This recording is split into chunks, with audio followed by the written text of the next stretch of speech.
So this would now be day 2 of the Hajj of the Prophet ﷺ. So they spent the night here at Dhul Hulayfa. This is also the place where the Prophet ﷺ entered into Ihram on his Umrah of Al-Hudaybiyah. On his way to Hajj, when he arrived at Dhul Hulayfa on the afternoon on the 23rd of Dhul Qaidah, he prayed the shorter version of Asr, as in like the 2 rak'ahs. His wives came later in that evening and joined the Prophet ﷺ's caravan, and they spent the night here at Dhul Hulayfa. On Friday, after Fajr, and then combining the Dhuhr and Asr, during the time of Dhuhr, the caravan left while the pilgrims recited the Talbiyah. Labbaik Allahumma labbaik. Jibreel alayhi salam came to the Prophet ﷺ and told him to ask his companions to raise their voices as they recited the Talbiyah. The Prophet ﷺ, whilst he was here, he mounted his she-camel, Al-Qaswa, at Dhul Hulayfa. And at this location he also purchased 36 camels to be sacrificed for the Hajj.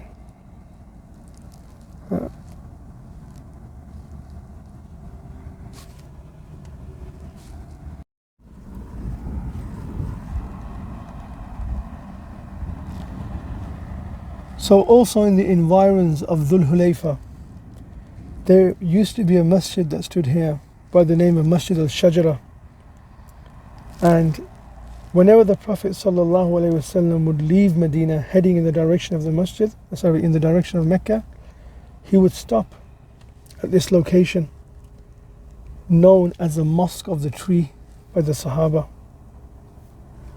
And on his way back from Hajj, the Prophet ﷺ prayed at the Mosque of Al-Murras, or Masjid Al-Murras, located in the edge of the valley of Al-Aqiq.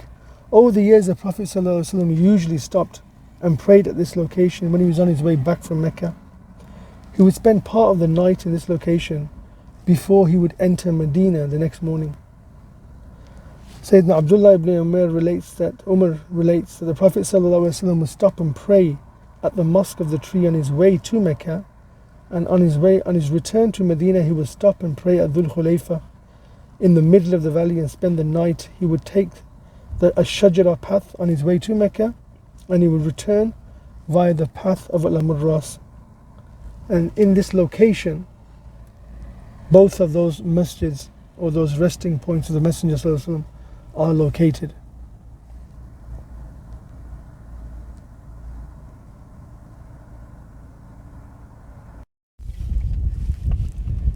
Okay, so heading out from Dhul Hulayfa, the Prophet ﷺ went through Al-Bayda, this wide expansive region. Now this would be the 8th location.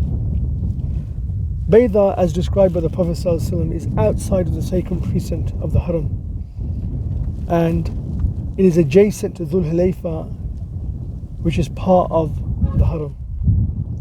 Bayda extends 6 kilometers into the southwest direction from its border of Dhul Hulayfa. The area of Dhat al-Jaysh is adjacent to Bayda. The area of Dhat al-Jaysh is adjacent to the region of Al-Bayda, and it runs approximately in the southwest direction as described from Dhul Hulayfa. The Prophet ﷺ travelled through Al-Bayda on numerous occasions, Battle of Badr being one of them, Treaty of Hudaybiyah being the other, the Fath al-Mecca, as well as the Hajj. Sayyidina Aisha mentions this hadith of Bayda when she says, "We were in Al-Bayda or Dhat al-Jaysh during the Hajj with the Prophet ﷺ while riding Al-Qaswa in Al-Bayda and reciting the Talbiyah." Another very famous incident that took place here was when Sayyidina Aisha lost her necklace, and it turned out that the necklace was under the camel, where the camel had stopped, and that's where she had dropped it. And this is where the verses, or the verse of Tayammum was revealed as well to the Prophet ﷺ, where initially the people were complaining, but Aisha delayed them, And then Sayyidina Abu Bakr was upset. And then when he came to the Prophet ﷺ, and then the story as it goes, and then the verse was revealed, and Tayammum, people were overjoyed with the blessing they received through the house of Sayyidina Abu Bakr Siddiq.